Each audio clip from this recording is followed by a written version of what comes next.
there must be a term for the panel that goes on at 5 o'clock on the third day of a conference on Friday when the weather's really nice outside.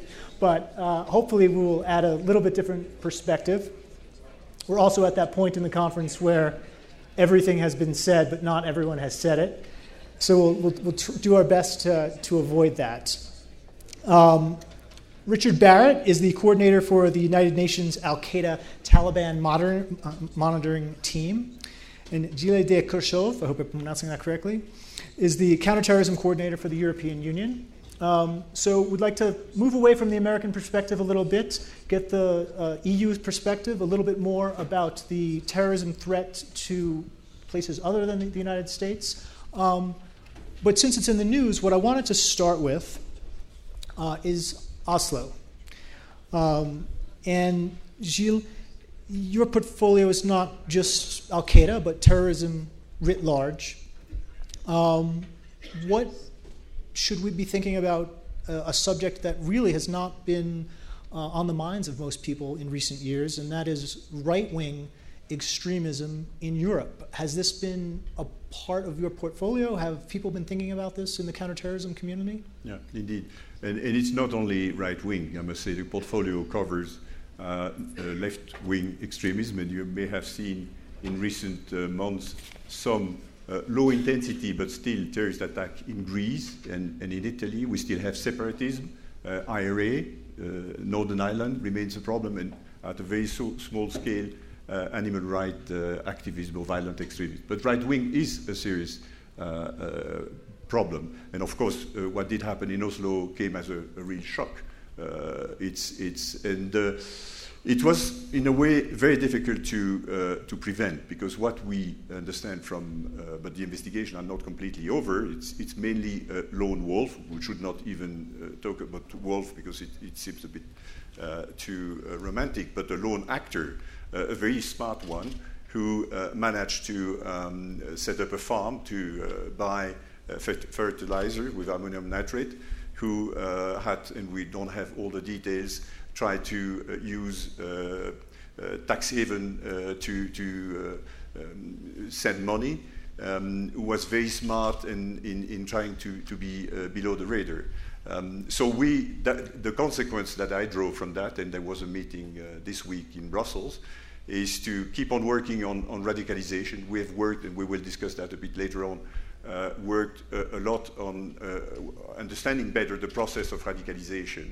And in a way, it's an awfully complicated process, but we can learn something from what we have done for AQ-related terrorism.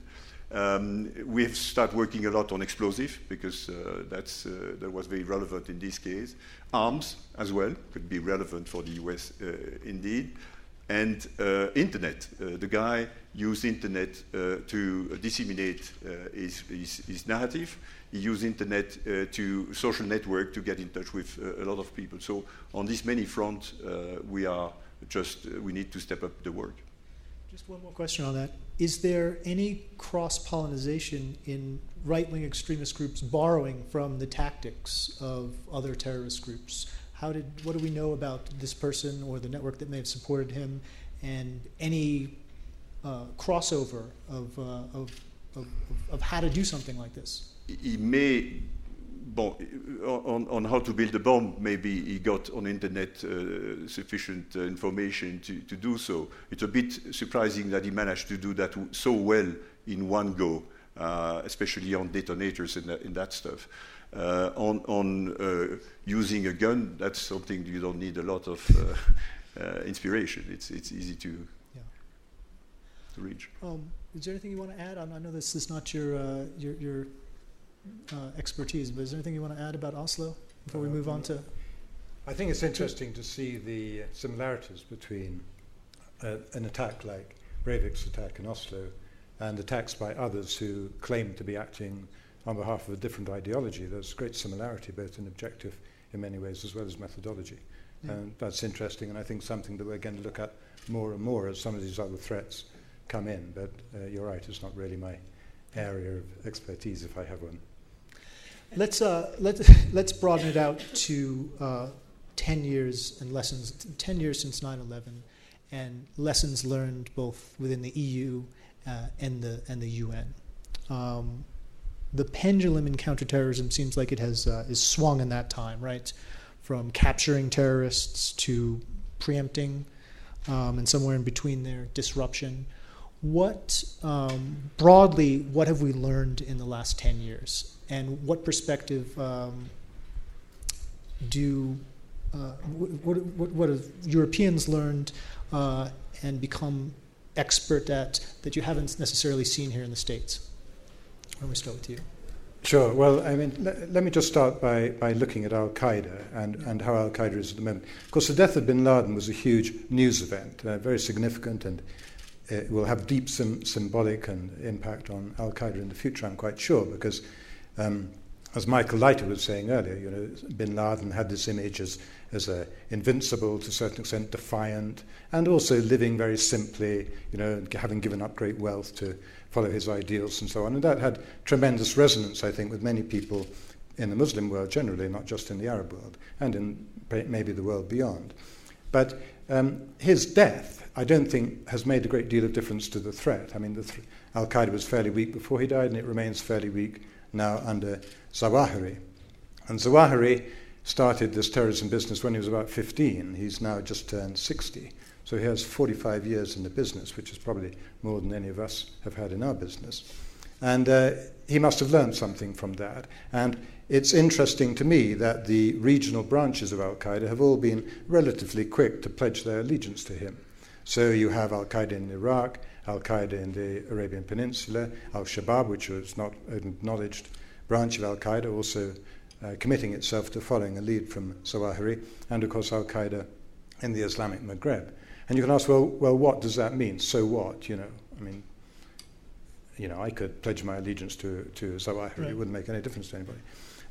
But it does make a little bit of a difference, because I think that he feels that he has to do something to make sure that Al-Qaeda remains relevant, because this pendulum swing you've talked about is not just in the response to terrorism, but it's also in the execution of terrorism as well. 9/11, 10 years ago already, and most of the people, as Ambassador Haqqani was saying, who are involved in terrorism now, sort of between the ages of 16 and 23. 10 years ago, they weren't really conscious of the events of 9/11. So they've grown up without bin Laden being the key figure in their lives. Bin Laden's done nothing since, or he did nothing since 9/11. And therefore, Zawahiri has an opportunity to re-energize the movement if he can keep it global. And I think the great problem for him is to prevent it falling back into its little bits of regional and local sort of obsession. Indeed, he himself was pretty much obsessed with Egypt and the situation in Egypt. And that, I think, is still an open question. If he can bring off some significant attacks, then maybe the pendulum swing of the terrorist threat sort of stops moving, at least, even if it doesn't nudge back. And maybe the reaction to terrorism also stops moving and even nudges back to a more repressive sort of catch them or kill them type response. But at the moment, of course, although some groups like Al-Qaeda in the Arabian Peninsula and the Al-Shabaab have built up a sort of alliance. The Al-Shabaab now has, I think, about 500 young Kenyans who are members of Al-Shabaab, which is a real threat to Kenya and the rest of East Africa as a whole. Al-Qaeda in Islamic Maghreb has just given several €100,000 to Boko Haram, which is a similar sort of movement in Nigeria, which has already launched 2 significant attacks in Nigeria. And therefore that could, build up a new sort of terrorist, albeit local, but nonetheless terrorist threat in an area of the world which is quite sensitive because of the oil production and so on. So you have all that going on. And the move that we've all experienced and indeed encouraged from repressive measures to dealing with why do people want to be terrorists in the first place, and let's have a look at that and let's try and counter that trend, is subject itself to domestic politics, to international politics and so on.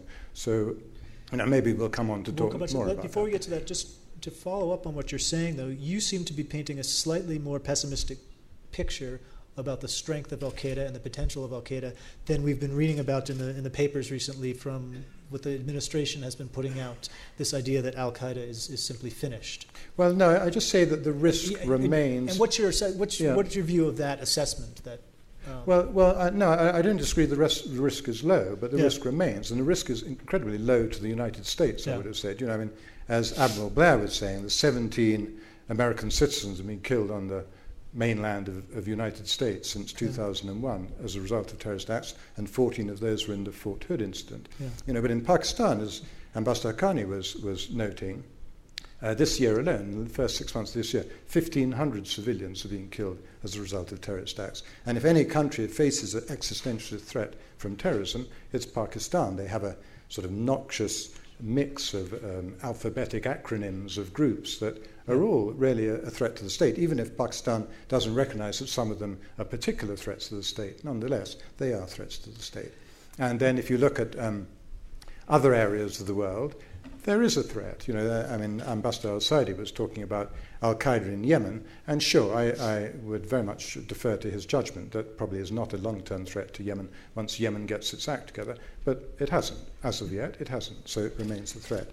And similarly in places like Mali, which are vulnerable to this sort of thing, and Nigeria, which I mentioned, and so on. So I'm not saying that the threat is necessarily worse or getting worse. I'm just saying, it's still there. It's still a background noise, a rumbling that we have to take account of. Gilles, on this subject of the death of bin Laden, what's your assessment of the impact of that?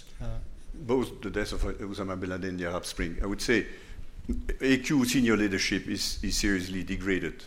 But there are the other groups that you mentioned in Pakistan. But the franchise... What you were saying is that you didn't see much of a difference pre and post bin Laden's death, that you don't see it as a significant event in it itself. Do you agree with that? What we see is some franchise reinforcing themselves. And the nightmare scenario is if you see AQAP starting to develop structural links with Al-Shabaab getting in touch with AQIM. You mentioned the Boko Haram in Nigeria as well. They are quite smart as well. AQAP, it's a source of serious problem for Europe. We have had several plots in the last 2 years. But we have two other phenomena in Europe which are a source of concern. First is foreign fighters. We have a not insignificant number of Europeans going to the hotspot.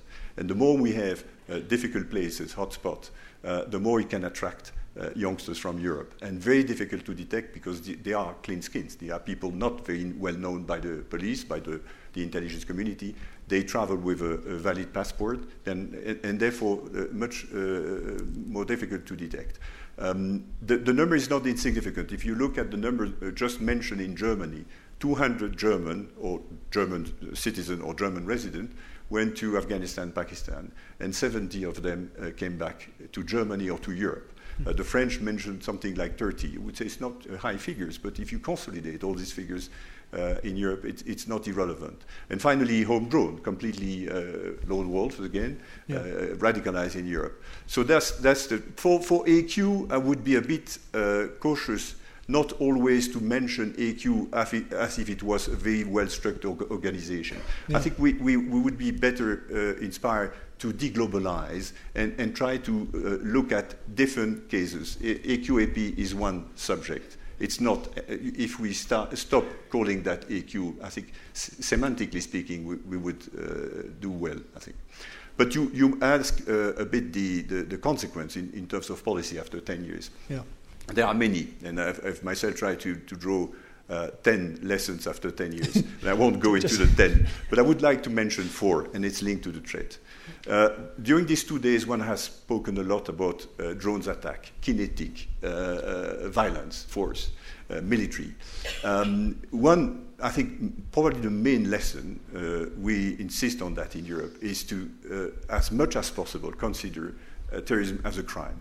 An ugly crime, but a crime which has to be investigated, prosecuted, and convicted in the normal way. Why is it important? It's important for justice, for the victims, for society, and even for the author if he's not killed. It's important for the message because it really deglamorizes. You will never hear al-Zawahiri and before Osama bin Laden referring to the author of the Madrid bombings. They will never do that because they've been treated like the ugly criminals they are. But they will always refer to the Gitmo detainees because it's much more glamour, more appealing. And that's why it's so important. And in this respect, there has been some panel raising that question. We are a bit, in a way, not seriously disappointed, but we still have question on whether it's so difficult for the President Obama to shift completely the paradigm and to go back to a normal law enforcement, criminal justice approach. Impossible to close Guantanamo. A regime for the 47 difficult detainees of Guantanamo for indefinite detention, even if they are regular review. Very difficult to try terrorists in an Article 3 courts. It's very difficult to understand because experience shows that it's much more efficient. Military commissions so far have not delivered. Drones attack. I myself challenge a bit the global war against Al-Qaeda, which replaced the global war on terror. We can use the law of armed conflict in Afghanistan. I would even understand that in part of Pakistan. So drones attack, I don't have any legal problem. But strikes in Yemen, it's a bit different. You may ask on which legal basis. So on all these questions, I think it was the intent of your president to go further in the criminal justice approach, and we are we take it very seriously. And finally, just on that, what's the distinction in Yemen that is important to you? Yemen is not part of the battlefield.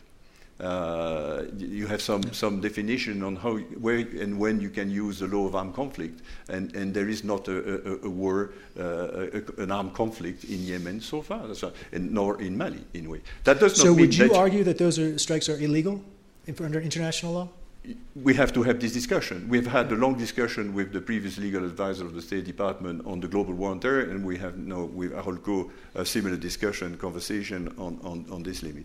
And in third state is even more important. In very few of the countries which are faced with a serious problem of terrorism, Yemen, Sahel, Somalia by definition, but even Pakistan, there are very few cases where terrorists are convicted. I think very few of the terrorists arrested these last 5 years in Pakistan, practically none of them have been convicted after a fair trial. They are still in jail or waiting for. The author of the Mumbai attack are still waiting in a sort of special court in Rawalpindi, and with all the consequence for India. So that's one. The second one, and I won't go further than that, is the importance of prevention. Something which, in a way, one not discovered, but one start looking at in the US when some Somalians start going abroad. Some people got radicalized here in the US because the perception was what the threat was coming from outside the US and not from inside the US. It's just recent. We have been working on that, and we need to work even more on that for Oslo-type right-wing extremism, but for auto-radicalization, homegrown terrorism in Europe. It's difficult. It's to work a lot on internet, on all the factors, all the conditions conducive, but we need to do more and more together. And I'm very pleased to see that your president will release soon, as I understand, a counter-radicalization strategy. It's important in the US, it's important in Europe, it's important in many of these countries. If you look at Mauritania, the Islamization of society is very important. If you look, of course, at Yemen, all the ingredients for a very serious radicalization in the country are there. Booming demography, declining economy,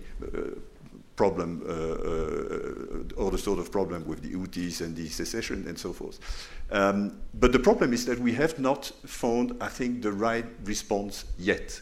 Look at madrasa in Pakistan or in Bangladesh. I was very surprised to see in Bangladesh you had two sets of madrasa.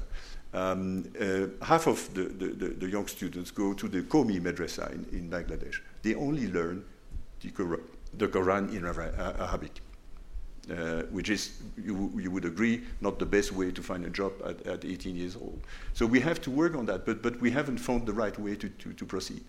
Where we have started working, and Richard has been extremely active, is on improving the way we counter AQ narrative. on internet, but not only on internet. In some place of the world, radio should be used more. How can we empower moderate voice? How can we use proactively internet? So that's, I think, something we need to do. On the counter narratives, that's something that probably hasn't been as much of a focus in the U.S. What are, and sometimes it's dismissed as the sort of soft way to deal with this problem. What are the success stories? What is the proof that is an effective way to counter terrorism? Well, first of all, I'd correct you that it's not ignored in the United States, and in fact, as Michael Leiter pointed out, in NCTC there's already quite a lot of activity now on developing counter-narrative, and of course in State Department as well. The State Department have just created a whole new section under Ambassador Le Baron to deal with this. But I mean, you can judge your success in counter-narrative by seeing the reaction of the terrorist groups themselves, and particularly in their own messaging. Mm-hmm. And I think that's one of the key things we're trying to do. Rather than constantly reacting to the terrorist message, is to get ahead of it so that they're reacting to ours. The moment they've occupied the ground, and we all too often are just sort of following along behind them, trying to say, oh no, but your religious justification is wrong, or you shouldn't have done that. Well, that's nonsense. Terrorism is wrong, full stop. We don't have to argue on the points like that. And I think that Al-Qaeda really have three real vulnerabilities. One is the sort of legitimacy of their claims to be defending the Muslim Ummah or whatever, which clearly they don't do. Yeah. The second is the credibility of their threats. They, bang a big drum, but actually not very much happens. And the third thing, of course, is their relevance to modern-day politics. And on the legitimacy of their claims, I think that you can see in the huge majority of their victims being Muslims, that is fundamentally untrue. You don't need a lot of religious scholars to tell you that is clearly wrong. Yeah. I mean, the death of anybody is wrong, but they claim to be defending Muslims, and they're clearly killing them instead. And the credibility of their threats, I say, is not realistic. And on their relevance, I think that this whole business of the Arab Spring is indeed the biggest blow they've faced for a long time. And it's wrapping up proper messages which get out to people, and we can talk about that too if you like, the sort of messengers that we need, sort of messages that we need to devise, and sort of audiences that we're trying to approach. Well, that's what I was asking. When you develop counter narratives, what specifically works? What does 10 years now of working on this? What has what do we have to show for it? Well, I mean, we saw last evening a film by Carrie Lamack about victims, and victims speaking out against terrorism is a powerful tool, of course. Maybe many people who are already committed to violence say, well, they go to paradise, or, it's not important, they're just victims type of thing. Yeah. They're incidental. But that's only the small core, and one of the key audiences that we're trying to reach, of course, is the huge group of people who might be sympathetic to the terrorist cause and might join them, might become violent extremists themselves. Then the other group of people I would say who's effective messengers are people who've been in violent extremist groups and come out of them. And after 10 years, of course, inevitably there's more and more of those guys. Many of them want to say, look, I did it, that's it, I'm finished, I'm through, just let me be quiet. But many of them don't. Many of them are prepared to speak up. And those people, because they've been there, they knew what attracted them in, they know what's attracting other people in, they know what the reality is once you're there. Very, very effective at giving and delivering a counter-narrative. Beyond that, of course, you've got scholars, whether they're religious or academic or whatever, but people who can speak,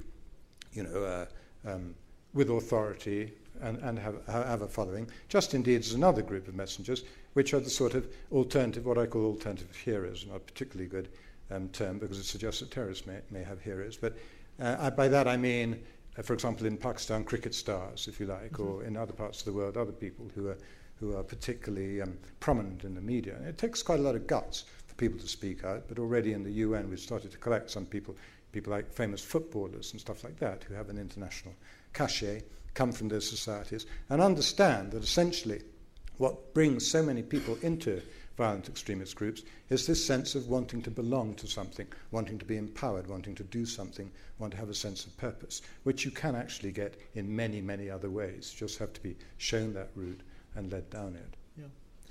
Do you want to add anything on this issue of counter-narratives and what works? Not that much, but engaging on the internet? On two other aspects after 10 years is the need, of course, to collect more relevant data to prevent. and share, of course. But in Europe, the concern is growing on the privacy side. And in our relation, EU-US, where we have achieved a lot, it's getting a bit more difficult because the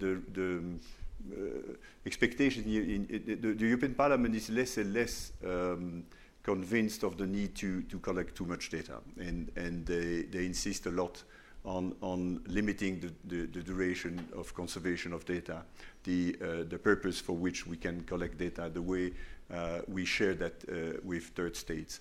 And we are currently engaged in a negotiation on passenger name record. We've had a very difficult negotiation on financial data through the terrorist tracking financing program. I think it's an element where we see a sort of balance in Europe. The pendulum is in a way swinging a bit. A need for evaluation. I was struck during these 2 days by the wish expressed by many speakers on the need to review and assess, evaluate. We need to evaluate more the effectiveness of what we have decided these last 10 years. It was obvious during these 2 days, but there is a strong wish in Europe, in the European Parliament, to start evaluating, reviewing most of our policies. And finally, development and security. We've started trying, and it's very difficult in terms of policy, to have integrated policies in third state, like in Sahel. And it's the first pilot exercise where we would put together development and security. It's obvious that we need to do the two together. There is no development in northern Mali if you don't provide security. There is no workers anymore to promote development. It's much too insecure.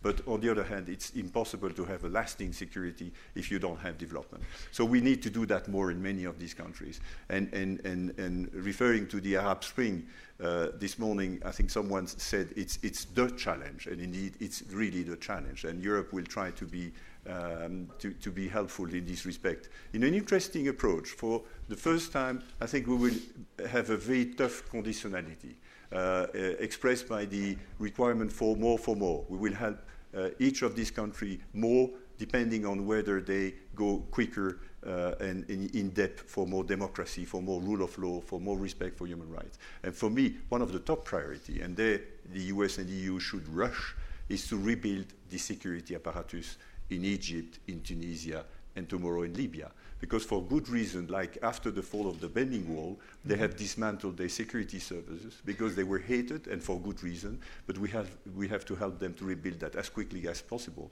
Efficient, effective security services, intelligence services, and a criminal justice process so that they can ensure security and respect human rights. You touched on this a little bit before, but I just want to ask you both directly. Assess the last two American presidents in terms of their greatest success and greatest failures when it comes to counterterrorism. Why don't we start with you? I think I'll pass that to you. I'm like the Pakistani ambassador. I'm not accredited to the US government. You can speak your mind but a little more. As a foreign guest, I would not do that. I think it's learning by experience. President Obama is not directly in charge in the direct aftermath of a very, very intense event. So you can understand why the options are different.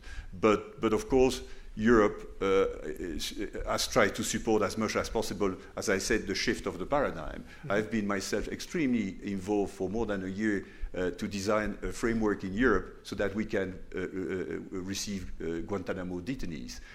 In the end, we took nearly 25. You would say 25 is not a lot. Believe me, it requires a lot of leadership for a Minister of Interior to accept 1 or 2 or 3 Guantanamo detainees on US soil, on EU soil. The US haven't taken not a single one. So it shows how it is difficult. For me, it's a bit surprising that it'd be so difficult to try Guantanamo detainees in a normal criminal court, or to bring them, as your president said, in a supermax prison. No one ever escaped a supermax prison in the US. Yeah. I don't want to duck the question completely. I think 9/11 was a seminal moment, obviously, and it changed everything. It changed everybody's attitude towards counterterrorism, which was a sort of poor relation of the intelligence world, really, before 9/11. And after, well, I mean, the intelligence services were very much engaged on it, but the politicians weren't particularly engaged on it, is what I mean by that. And of course, 9/11 caused a huge influx of resources. And since then, I mean, we are where we are now. Okay, however we got there, we are where we are now. But since then, there's been an incredible increase in the understanding of how terrorism works. Terrorism financing has changed completely because of the suppressive measures that have been introduced. It's very hard indeed for terrorists to use the formal banking system, or even the informal banking system, in fact, to move money around. So that's a tremendous thing. The integration of intelligence collectors has been quite remarkable, and I think that should have a benefit beyond that, and so on. Lots of things that have resulted in a positive way, but of course mistakes have been made as well, and you know, mistakes take time to correct. Yeah. But you know, we are where we are, and I think we're sort of moving forward from that. We're not looking back; we're going forward. What you talked before about the states that are the most vulnerable to terrorism right now? What should we be doing to help those states? What should we be doing to, well, first of all, which ones are they, and what should we be doing? Well, as I say, I think Pakistan's immensely vulnerable. I mean, Afghanistan is vulnerable, but in a very different way. And then the sub-Saharan states, of course, are vulnerable. The Arabian Peninsula states, depending on who they are, and East Africa. You know, there's a fair selection of states. There's a lot of other weak states that could be vulnerable to terrorism, but they're vulnerable to other challenges instead. And all those states, of course, need the international community to understand the challenges that they face and try to help them with capacity building and resilience, if you like. And I don't mean emotional resilience in the way that was being discussed here yesterday about the need for emotional resilience to terrorist attacks in the United States, but more system resilience, you know, infrastructural resilience, and so on. Mm-hmm. Because a terrorist attack in weak states can have a devastating effect, not just on the infrastructure there, but on the image of the country, on the way that other countries deal with it, and so on. You know, it's economically absolutely disastrous for many states. And I think a lot of states have counterterrorism very low on their list of priority because they have so many other priorities, so many other difficulties to face. And I think it's for us to understand that and to be able to go in, particularly, I say, as the United Nations, with all the different sort of development and support agencies that there are within the United Nations family, with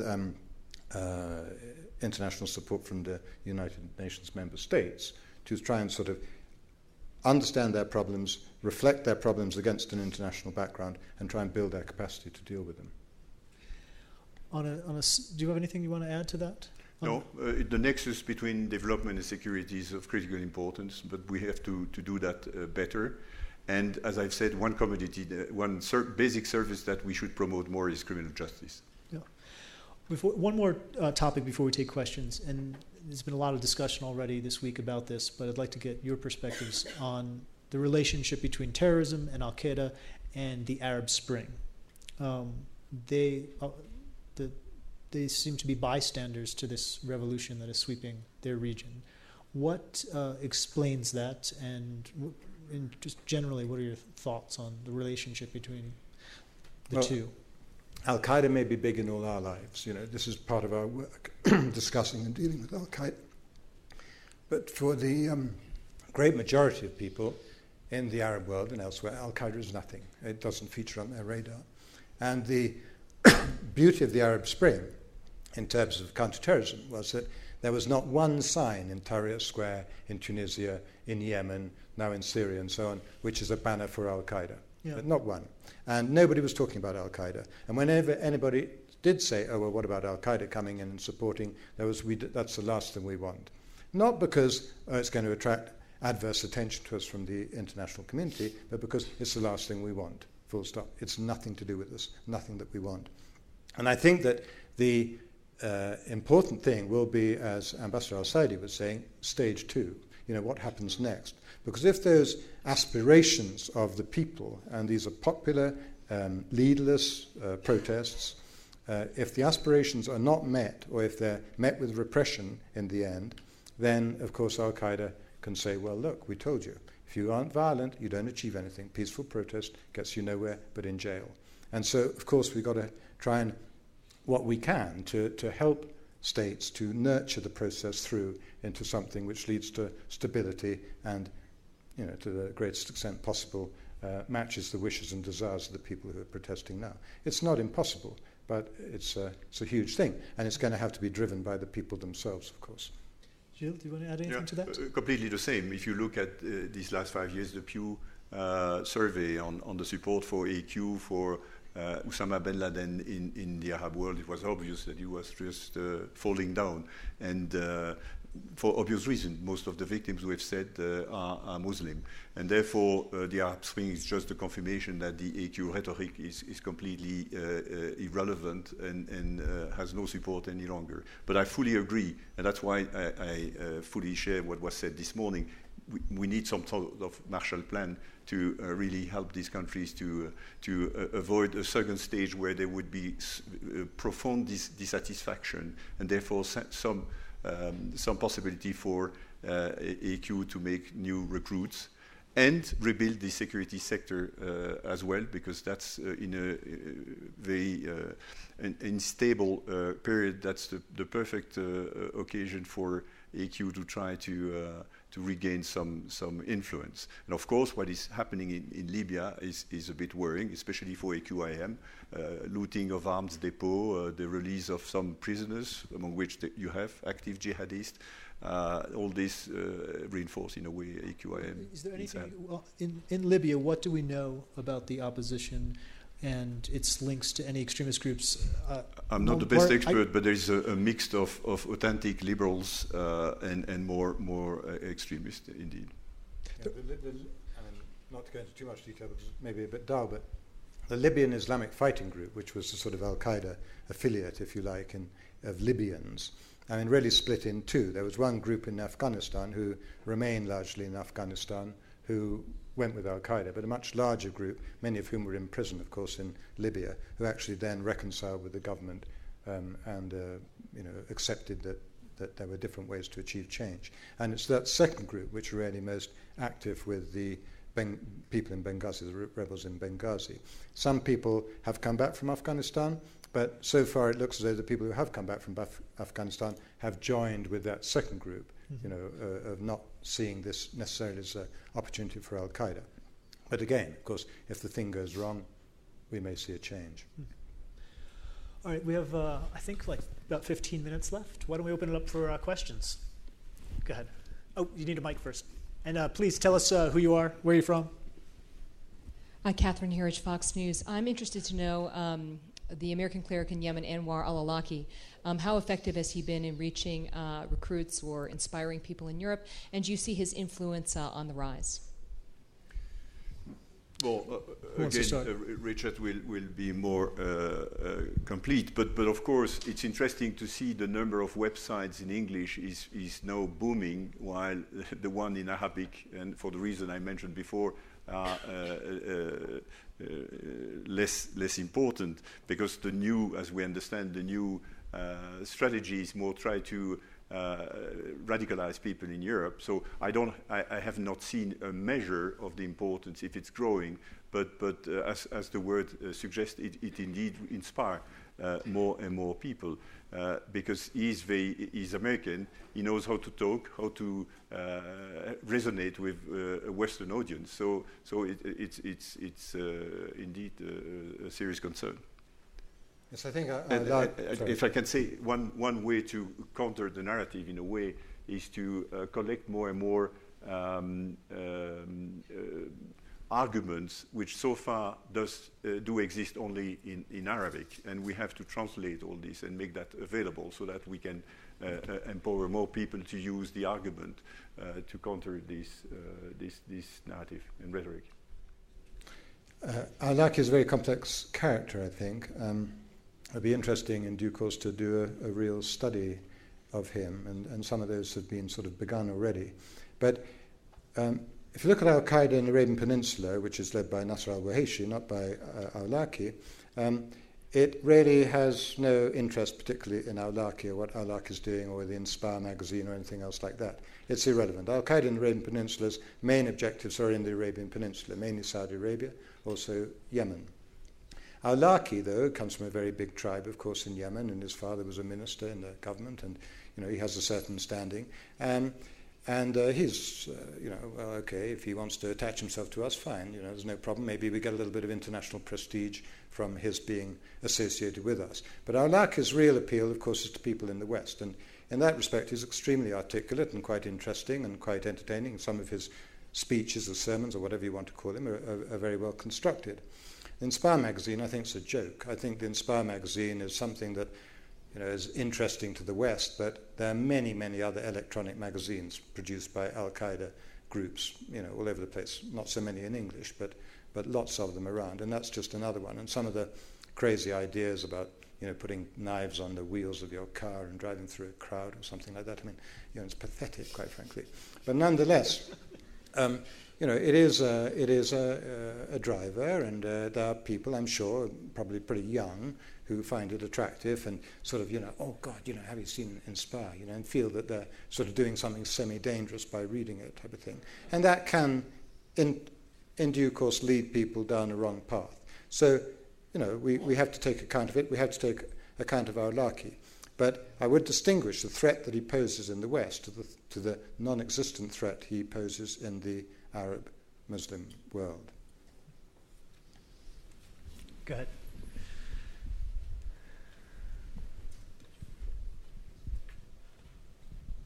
Heidi Lane, U.S. Naval War College.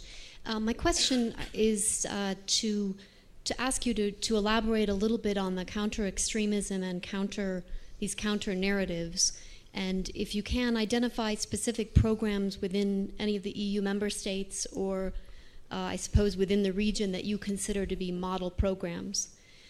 Because my impression is that they are a very great mix, as you've mentioned, and they haven't had a lot of time to mature, so it's very difficult to say what would be successful.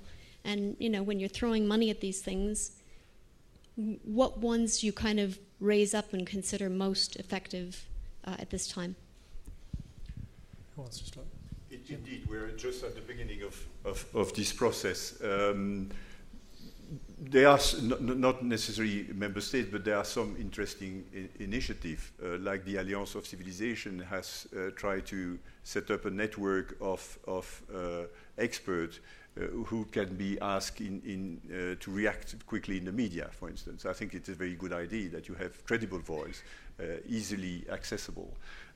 Training of journalists is of critically important. The way you report on an incident, in not that much in Europe, but in many of the countries confronted with terrorism, is another. Translation of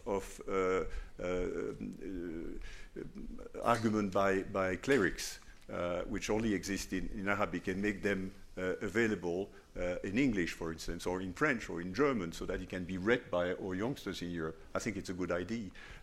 Some have started talking to Google, another search engine, to promote search engine optimization system, by which if you just try to Google jihad or jihadism, you get better pages than the normal radical website. So there are several ideas, but we are in the process of collecting all this. The Commission will set up an expert network in September for the 10th anniversary of 9/11, where we try to really collect the best ideas. But the magic bullet, I haven't seen it so far. Governments are very, very weak when it comes to do the counter-narrative themselves. We're not very credible voice, to be honest. Before you respond, can I just ask you on Google, what was Google's response to that request? Because that would be very controversial for them.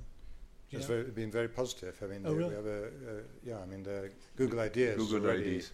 Trying to develop some of these things, but so too are some of the other big companies like that. And a lot of them are very interested indeed at working with governments and with NGOs, of course, in this area. But I'd say, if I may, in reply, yes, I think I agree entirely with Gilles that it's early days. Lots of things have been tried which actually haven't worked very well, but nonetheless they've taught us what doesn't work. So that is helpful to an extent.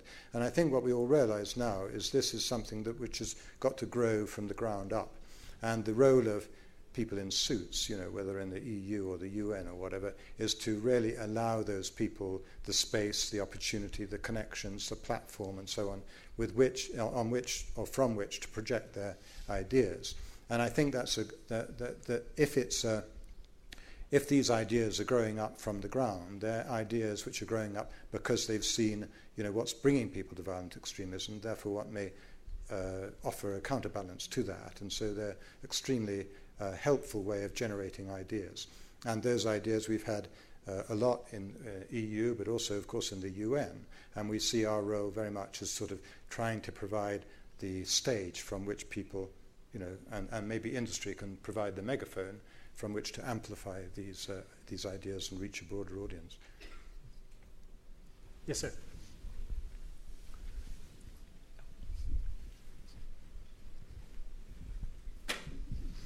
My name's Al Cannon. I'm from Charleston, South Carolina. Picking up on that, when you talk about the counter narrative as an approach to counter the radicalization, that may apply in the context of the revolutions that have occurred. That may apply to some extent in terms of preventing some of those young people from becoming radicalized. But look at Egypt, for example. The demographics, as I understand them, that motivated the revolutions, economic situations, very large percentage young people, etc., the demographics. How much time realistically is there for a country like Egypt to accomplish something that will satisfy the very basis for which the revolution has occurred? Each of those, obviously, those countries are different, but the issue of a timeline, I think, is a critical aspect of this in terms of what sort of programs. You just talked about we've learned what doesn't work. Do we have time to fashion something that will, in terms, like in Egypt, of addressing some of the fundamental reasons for the revolution? Yeah. If I could address that point, I mean, we've got to remember that the amount of people who engage in violent extremism is absolutely minute compared to the population of these countries as a whole. It's absolutely tiny. And, of course, lots of people feel disadvantaged. And if terrorism attracted the poor, we'd be in real trouble. Fortunately, it remains more or less a middle-class activity. I mean, it attracts people who aren't, but nonetheless, it's essentially a middle-class activity. The poor, all around the world, or everybody all around the world, wants essentially the same things. They want economic opportunity, like jobs and so on. They want a level playing field insofar as possible. They want predictable justice, so it's not the rich guy who can buy the judge who gets the judgment in his favor and so on. And they want security. And those things should be the basic things that any state provides. And so if we can build the capacity of a state so that at least the citizens feel the state is trying to provide that, rather than just going down the same old road towards corruption and confusion and forget about the mass of the population, then I think that in itself is an incredibly effective message. And so that little tiny minority, which is always going to be a problem, quite frankly, is unable to recruit and unable to find traction within a broader sort of community. And I don't think, you're absolutely right, there's a time, because things won't get better anytime soon. It'll take a very long time. And in fact, probably they won't get better in any conventional way. We'll see a different sort of development. But nonetheless, despite the shortness of time, I think we can still deliver a very effective message which undermines that fundamental appeal of violent extremism. I fully share that view. It's not only getting a job or economic condition. I think violation of human rights is an important factor as well. And so security, rule of law is equally important. Go ahead.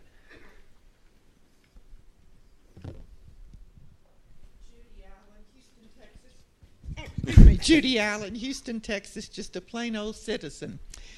Can you speak to corruption in all these countries? How important is it?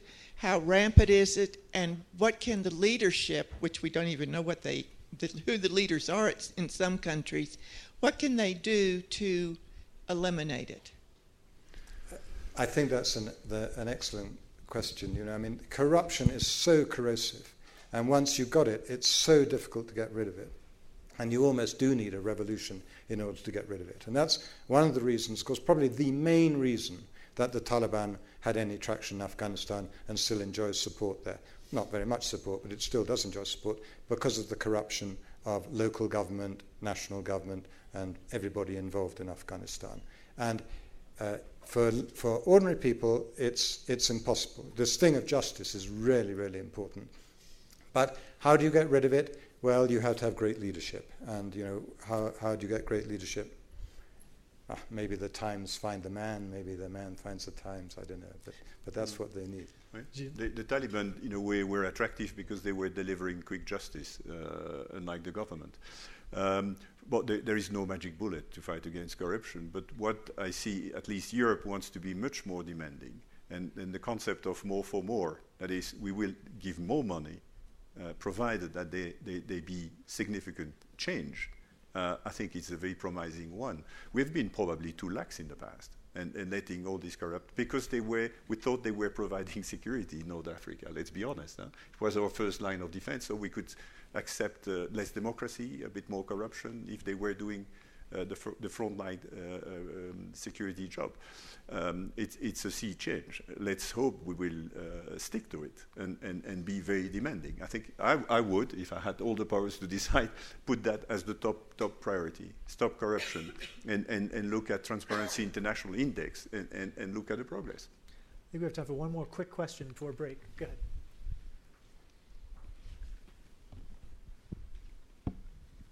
Hello, my name is Natalie Black. I just wanted to link 2 points that you made. Gilles, you said that we need a Marshall Plan for the Middle East as a consequence of the Arab Spring, and that if people don't have jobs, education and opportunity, it increases the chance of radicalization. So there's a lot of talk that we've heard over the last couple of days about more money going to the Middle East, but given the economic crisis in Europe and that the money currently being promised by the US, a lot of it is recycled, are we at danger of raising expectations of delivery and actually not fulfilling those and increasing radicalization as a result? Well, I guess that's the danger, but as Jane Harman said today, if you mobilize institutions like the IMF, for example, not so that they provide all the money which is needed, because there isn't enough money in the world, but to change the mindset that these are the determinants of the future of development and so on, are much more important than just increasing the amount of prisons you have or the amount of military equipment you have and stuff like that. Development which affects as broad a group of people as possible. I happen to think, though, that as you get into a more stable cycle, you get a sort of virtuous circle. So, for example, in Iraq is a country of enormous wealth, which is in huge need of reconstruction, huge need of development, okay? But it has the money to pay for it. So that will create, if it's stable, once it becomes stable and they start using their money for those purposes, that will spread out throughout the region and, of course, to other countries as well, and provide this sense of development, of a future, of progress, and so on. And there are other countries in the world where that could happen as well. I mean, for example, Syria, too, once it comes through its current problems, could also be a good engine for growth. Countries like Yemen, very difficult, but because they don't have those resources, and they're running out of their resources very quickly. But Yemen, once it's stable, maybe the Gulf cooperation countries begin to accept it back in, because forgive it for its support for Saddam Hussein and so on. And so Yemeni workers will be providing remittances back and so on. So all this sort of adds on. Once you start, I think the snowball begins to build and roll on quite happily. So that, I mean, it's rather Panglossian idea, maybe optimistic idea, but that's what I think should and could happen. All right. No, I fully share that response. We will have a limit in what we will spend, of course, on both sides of the Atlantic, but spending better, as I've said, be more demanding on the steps and the reforms. And the virtuous circle that you mentioned, as soon as you stabilize, provide more security, you can attract more tourism in many. Egypt, very relevant. In the Sahel, it's very relevant. One day in Yemen, let's hope. And for Yemen, as you said, the GCC countries could do more in a way. Well, that'll have to do it. I want to thank you both very, very much. It was a very enlightening conversation. And I'm right that there's a break now, right? 5 minutes? Oops, sorry. You can call that.